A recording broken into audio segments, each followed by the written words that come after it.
রাহমাতুল্লাহি ওয়া বারাকাতুহু। আপনারা সকলে জানেন যে আজকে আমরা বাঞ্ছারামপুর উপজেলা চত্বরে সকল আহলে সুন্নাত ওয়াল জামাতের অন্তর্ভুক্ত যারা এখানে উপস্থিত হওয়ার মূল উদ্দেশ্য হচ্ছে বাংলাদেশের মধ্যে বিভিন্নভাবে বিভিন্ন জায়গায় বিভিন্ন দরবারের মধ্যে বিভিন্ন মাজারের মধ্যে যারা বামপন্থী আছে সকলেই আমাদের উপরে আঘাত আনার জন্য প্রস্তুত হচ্ছে। কথা বলেন ঠিক কিনা? যারা যারা আঘাত আনতে চাচ্ছে আমি তাদেরকে বলে দিতে চাই, যতক্ষণ পর্যন্ত আহলে সুন্নাত ওয়াল জামাতের একটা কর্মীর মধ্যে বিন্দু পরিমাণ রক্ত থাকবে ততক্ষণ পর্যন্ত একটা মাজারে একটা দরবারও তারা হাত দিতে পারবে না ইনশাআল্লাহ। হবে তাদেরকে জানিয়ে দিতে চাই তারা কোথায় হাত দিচ্ছে।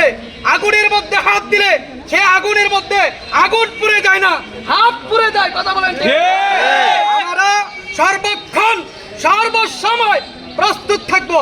আল্লামা গিয়াসউদ্দিন আত-তাহিরি সহ বিভিন্ন জায়গার মধ্যে আহলে সুন্নাত ওয়াল জামাতের অন্তর্ভুক্ত আলেমদেরকে প্রত্যেক জায়গার মধ্যে মিথ্যা মামলা দিয়ে হয়রানি দৌড়ানি করছে, কিন্তু মনে রাখতে হবে তাদেরকে রক্ষার্থে ইসলামের স্বার্থে সুন্নিয়তের স্বার্থে আমরা প্রয়োজনে রাজপথে রক্ত দিব, তারপরেও একজন আলেম উলামাকে মাজারকে কোন জায়গার মধ্যে অপমানিত হতে দিব না ইনশাআল্লাহ। আর প্রিয় ভাইরা, এখানেই আমার বক্তব্য শেষ করছি। আসসালামু আলাইকুম ওয়া রাহমাতুল্লাহি ওয়া বারাকাতুহু। ধন্যবাদ।